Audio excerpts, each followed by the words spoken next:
ICDS কেন্দ্র থেকে মদের বোতল এবং বিড়ির প্যাকেট উদ্ধার। এছাড়াও নিয়মিত খাবার দেওয়া হয় না বাচ্চাদের, এমনই অভিযোগ উঠল স্থানীয়দের।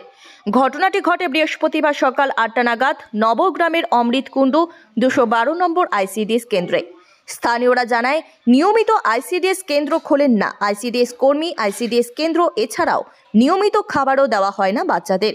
এবং সবচেয়ে অবাক করা খবর হলো, মদের বোতল এবং বিড়ির প্যাকেট পাওয়া যায় নবগ্রামের অমৃতকুণ্ড 212 নম্বর আইসিডিএস কেন্দ্র থেকে। তবে কি আইসিডিএস কেন্দ্র দেখেন না আইসিডিএস কর্মী, নাকি এর পেছনে রয়েছে অন্য কোনো কারণ? মদের বোতল এবং বিড়ির প্যাকেট দেখে কি শিখবে বাচ্চারা, এই প্রশ্ন থেকেই যায়। এই ঘটনাকে ঘিরে তীব্র নিন্দা ঝড় তুলেছেন স্থানীয়রা।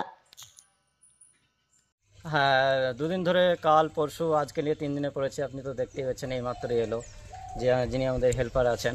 তো দুদিন ধরে বলছে যে চাল নেই, তার আগের দিন বলেছে চাল নেই, তো আমাদের সেন্টার এখন বন্ধ থাকবে, যখন আসবে চাল তখন আমরা জানিয়ে দেবো। তো যাই হোক, তো আমি তখনই কোয়েশ্চেন করেছিলাম যে দিদিমণি আছেন 212 জ্যোৎস্না শীল অমৃতকুণ্ডুর, তো বলেছিল যে চাল নেই, তার সাথে ডিমও নেই। আমি জিজ্ঞেস করলাম তাহলে চাল হয়তো ফুরিয়ে গেছে, কিন্তু তার ডিমটা তো থাকবে। তো বললো না, ডিমও নেই, চালও নেই, যখন আসবে তখন আবার দেওয়া হবে, তখন জানিয়ে দেওয়া হবে। এই খবর, এই মাত্র এটাই। আচ্ছা, এই যে আপনার যে অঙ্গনারী কেন্দ্র, এই অঙ্গনারী কেন্দ্রের আশেপাশে পড়ে রয়েছে চারিদিকে দেখলাম মদের বোতল, এগুলো আপনারা কিভাবে দেখছেন গ্রামবাসী হিসাবে? এগুলো তো একটা কমপ্লেন্ট আমাদের ওই যিনি হেল্পার আছে তিনি দেন, তো আমিও বলেছি। তো এটা আমাদের গ্রামেরই, যাই হোক কয়েকজন এখানে উঠে বসে কি এগুলো রাত্রের হয়, আর একটা গত 2 দিন আগে বিয়ে ছিল বলে সেই জন্য আরও পড়ে আছে। হ্যাঁ, তো হ্যাঁ এখানে পড়ে থাকে। আমিও সেন্টারে আসি, যিনি হেল্পার আছে তিনিও বলেছেন যে এখানে মদের বোতল বিয়ারের বোতল পড়ে থাকে। তো এটা আমাদের মানে লজ্জাজনক ব্যাপার বিষয় যে এগুলো পড়ে থাকছে এখানে, এইভাবে মানে মদ খাচ্ছে, যে একটা সেন্টার সাব সেন্টার, সেটা একটা কোনো মানে পরিবেশ ঠিকঠাক নেই, সেটাই। হ্যাঁ, আপনার নাম? আমার নাম লোচন পাল। ঠিক আছে। আমি অসুস্থ থাকাই দিতে পারিনি। আচ্ছা, আপনি যে অসুস্থ আছেন কাউকে বলেছেন, অভিযোগ করেছেন কাউকে?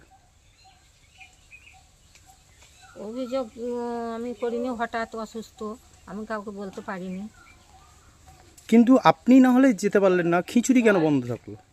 ওরও মানে ছেলের মানে পায়ে লেগেছে। হ্যাঁ, আচ্ছা, আর একটা বিষয় যেটা দেখলাম যে ওখানে ওই আপনার আইসিডিএস কেন্দ্রের ভেতরে মদের বোতল বা এই সমস্ত কিছু সব ফেলছে, ওরা কিছু দায়িত্ব নিচ্ছে না, ওরা বদমাশি করে আমার নামে। হ্যাঁ।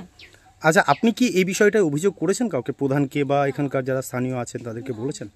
না, ওই আশেপাশের লোককে বলেছি বাড়ির। হ্যাঁ, তোমরা একটু দেখিও, এইরকম অত্যাচার করছে। কি অত্যাচার করছে? ওই মদের বোতল ফেলছে, নাই তো ওই ছোলাকে পুড়াচ্ছে, পুড়িয়ে ছাই টাই ছিটিয়ে রাখছে, খেছে, এইসব। আপনার নাম? আমার নাম জ্যোৎস্না শীল। ঠিক আছে। দেখুন, খাবার তো টাইম মতন ওরা আসে না, এক একদিন দেরি হলে চলেও যায়, 10টা না বাজে এক একদিন চলেও যায়, আমরা আস্তে আস্তে এক একদিন পাই না। আচ্ছা, এর আগে কতদিন আগে আপনি খাবার পেয়েছেন? খাবার আমরা নিয়ে যাই, আমি খুবই কমই আসি, কারণ আমার বোমাও আসে, কারণ আমার বাচ্চা তো 2জন থাকি না। এখানে যেটা অভিযোগ করছে যে গত 2 দিন ধরে নাকি খাবার দেওয়া হয়, এটা কি সত্যি? সত্যি। কি হয়েছে?